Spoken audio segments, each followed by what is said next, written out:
I'm Tim, welcome to our channel and thanks for logging on. Today we are discussing the MDM Geneve Hublot Reserve de Marche. You can see this 40mm Power Reserve Hublot with blue lacquered dial on our website, purchase it there, and if you enjoy these videos please subscribe to our YouTube channel.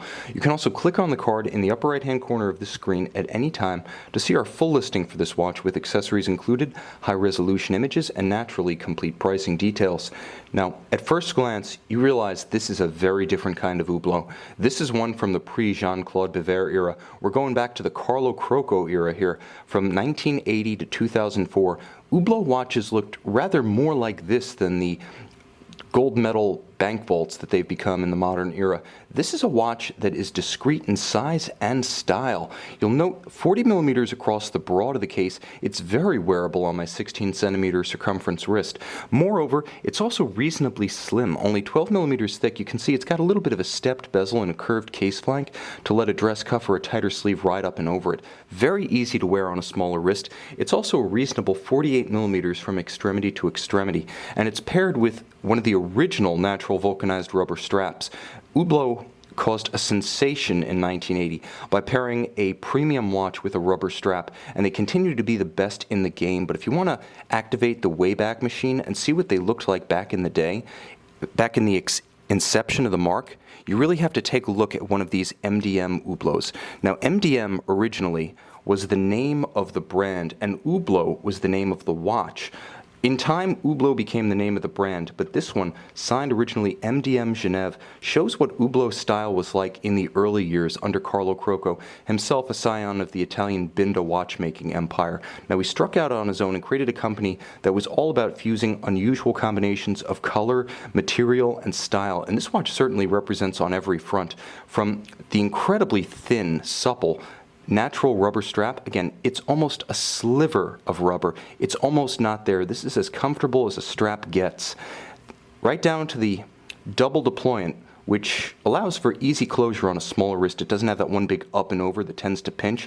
It even has a beautiful low profile when closed, such that it barely rises above the plane of the strap. Now in terms of the case and the dial, exceptional detailing. You can see that the style derived from that original 1980 Hublot featured a little bit of the tail end of the Gerald Genta design era from the late 70s. You can see that in the Nautilus-style wings at the flank of the case and the tapered lugs that actually refer to not just the Nautilus, but also the jumbo ingénieur created for IWC, the Rolex Oyster Quartz created in the image of Genta's watch, and of course that original 1972 Royal Oak. There are elements of all of those here, but you can see from the side the compound curvature and the sensuous flow, the softer, more bosomy, more luxurious and decadent form of 1980s watch design coming into play. And this watch has both in equal measures. But what really sets it apart for me, and you can see it to great effect at this angle, is the incredible lacquered blue dial. Now it's blue lacquer atop a metallic base, and you can see that the effect in light is extraordinary.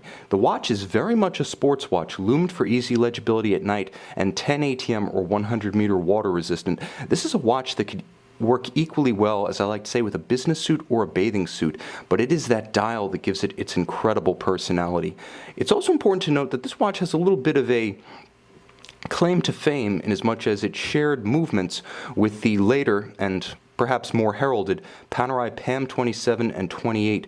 This is what's known as the Soprod 9040 modular power reserve movement. It's built essentially on an ETA 2892A2 base, but the Soprod module on top elevates the 2892 from 21 joules to 24 while retaining the underlying sturdiness and ultra-thin character of the 2892, also retaining its hacking seconds function and its quick set date. And as you wind the watch, again, because it is a 42-hour power reserve, you can see the power reserve scale rapidly advancing, so there's a nice dynamic feedback here in as much as you get instant gratification and you watch that needle advance. Now of course the watch is automatic winding bidirectional, as all 2892 based movements are, so it's tough, it's handsome, it's versatile aesthetically, and it's also sufficiently water resistant that you can take it anywhere you would go in the course of play at the beach or the pool. This is a rare glimpse into what Hublot used to be, a world of subtle details like these little strap attachment screws, beautiful contrasting case finish,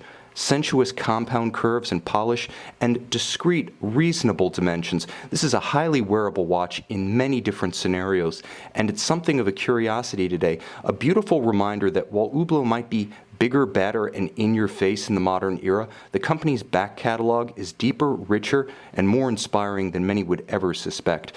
Get inspired by this MDM Geneve Hublot Reserve de Marche on our website.